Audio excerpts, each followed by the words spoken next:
Hello everyone, I'm Gianluca Callbell, and today we're going to build our first bot together on Callbell in 5 minutes. So the bot we want to build is something simple, but it adapts to many use cases. We want to route the user, which contacts us, to the right department by asking a question. Let's say we have three departments: accounting, sales, and customer support. So depending on the answer of the user, we want to assign it to a specific inbox and maybe perform other actions like add the tag, close the conversation, and other things we can come off. We can customize it as we go. So let's get started and let's create a new bot. So this is pretty easy. You click on create bot and you name it as you want. You can select a channel. So in this case, we're going to select one of my WhatsApp numbers and we get started. The first action which all bots need to do is to wait for the user to contact them. And that's the first block. So as we said, after we get a message from the user, we want to send them a greeting message. So I already prepared one with our departments. So it says, hello there, thanks for contacting us. Please select the department, sales, support, and accounting. And that's good. After that, we want to wait for the user to pick an answer. So they can type 1, 2, or 3, depending on the department they want. So in this case, we need to wait again for the user answer. And in this case, it will create some additional blocks afterwards. Let's create all of the options. So we said one, it's sales. So we click on the new choice block. We can give it any name we want, but for mnemonics, we'll just type one sales. And we can trigger this part of the flow of the bot whenever the user answer equals to one, or for example, whenever it equals to sales. So the user can type either.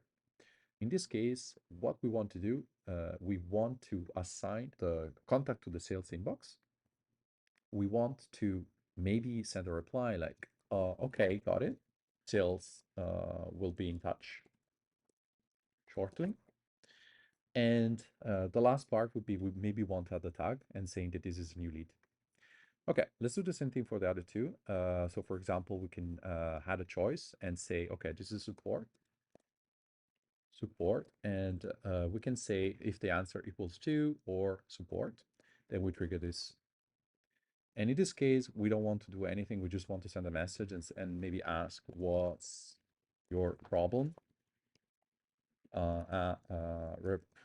Representative will be with you shortly. Okay, so we offer the user some help. Okay, save. So the last one would be the accounting. So we add a choice again. We'll call it tree accounting.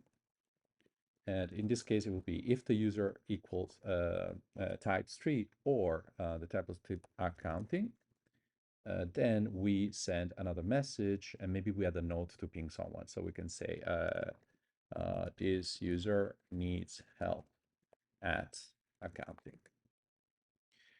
And there we go. We have our bot. There's also a fourth options, which is fallback. So in this case, this option will be chosen whenever the user types something which is not there. So let's add something like sorry, I did not get your answer. Could you repeat? Okay. So in this case, what we want to do, we want to repeat the bot. So there's a jump to action where we can say, okay, go back to the original message. Okay, our bot is ready. Let's give it a try. So we can do hello. So there's the first message, and you can also see from the bot flow where we are in the sequence. So we can type sales, for example, or one. And this, as you can see, will follow the flow here. So it will assign in the inbox, it will send a message, and it will add the tag.